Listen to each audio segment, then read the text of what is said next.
Flat থেকে ঘুরে এসে মাকে বললাম সব কিছু খুঁটিয়ে খুঁটিয়ে। তোর ঝকঝকে মোজাক মেঝে, ইমানচান লাগানো দেওয়াল, আধুনিক ডাইনিং টেবিল, জানালা দরজায় ঝোলানো নতুন পর্দা, এমনকি তোর ব্যালকনিতে রাখা বাহারি পাতার টব, সব কিছুই বললাম মাকে। নগেন দত্ত লেনে আমাদের আলো বাতাসহীন একতলা ভাঙা ঘরে বসে মা সব শুনলেন চোখ বুজে। শুনতে শুনতে মার মুখে ফুটছিল হাসি আর চোখে আসছিল জল।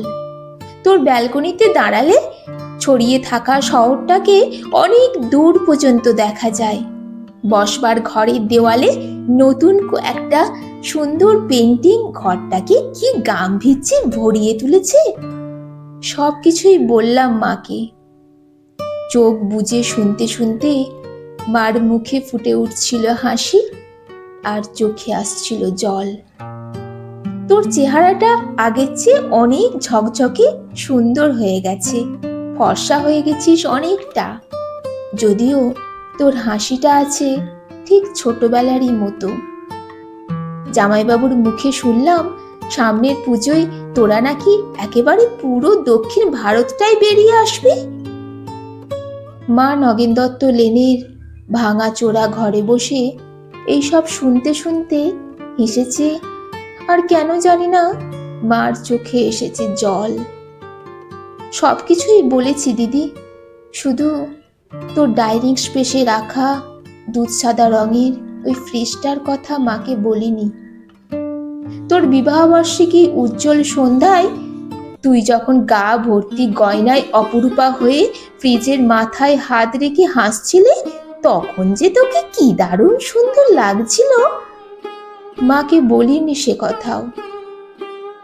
বিবাহবার্ষিকী সন্ধ্যায় তোদের আনন্দ উজ্জ্বল অ্যাপার্টমেন্টে তুই আর জামাইবাবু যখন ওই ফ্রিজটার পাশে দাঁড়িয়ে হাসি মুখে মালা বদল করছিলে বাবুদের রসিক বন্ধুদের অনুরোধে, আর ক্যামেরায় ফ্ল্যাশ ঝিলিক দিয়ে উঠছিল উপচে পড়া খুশির মতো, তখন ঠিক তখনই দিদি আমার চোখের সামনে স্পষ্ট হয়ে উঠেছিল হাসপাতালে করিডোরে বাবার ভেঙে পড়া মুখ। ভেতরে মা তখন অপারেশনের পর অচৈতন্য। ডাক্তার এসে বাবাকে বললেন চোখটা বোঝায় আর বাঁচানো গেল না, তাও একবার চেষ্টা করে দেখতে পারেন মাদ্রাজে, যদিও সে অবশ্য অনেক টাকার ব্যাপার। হাঁড়ি কাটে আটকে পড়া অসহায় পশুর মতো করুণ দেখাচ্ছিল তখন বাবার মুখটা। সিঁড়ি দিয়ে আস্তে আস্তে বাবা আমার কাঁধে হাত রেখে বলেছিলেন, কমলাকে সারা জীবন শুধু দুঃখ কষ্টই দিলাম, সুখ দিতে পারলাম না। আজ ওর চোখ দুটো চলে গেল, সবই আমার কপাল। দিদি, অনেক দরদস্ত চাপাচাপির পর তোর বিয়েটা যখন আরো কয়েক ভরি সোনা আর একটা ফ্রিজের দাবিতে জন্য আটকে পড়েছিল, অনিশ্চয়তার ঘোড়া টোপে বাবা তখন কাউকে না জানিয়ে চড়া সুদে ধার করেছিলেন অনেক অনেক টাকা। সামান্য মাইনে প্রাইভেট কোম্পানির চাকরি করা বাবা বেঁচে থাকতে থাকতে অন্তত একটা মেয়ের পার করা দুরন্ত আশায় ঝুঁকি নিয়ে ফেলেছিলেন অনেকটা।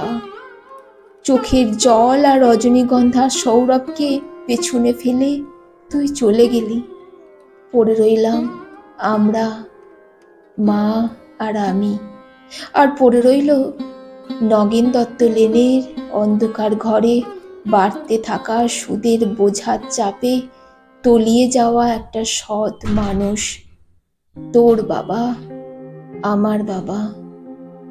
দিদি, তোর গা ভর্তি গয়না আর ওই দুধ সাদা ফ্রিজটার কথা মাকে বলা হয়নি কিছুতেই। দৃষ্টিশক্তি খুইয়ে বসা মাকে বাবা বলেনি কিছুই, শুধু অসহায়ের মতো খুঁজতেন মার মুখে একটু হাসি, বড় মেয়ের ভালো ঘরে বিয়ে হওয়ার একটু তৃপ্তি। সে হাসি খুঁজতে খুঁজতে ক্লান্ত বাবা চলে গেছেন। এখন নগেন দত্ত লেনের ভাঙা ঘরে বসে মা আর আমি আনন্দেই আছি। একটা আনন্দই বোধ হয় সবচেয়ে বড়। এই বাড়িতে কোনো দিনই সানাই বাজবে না।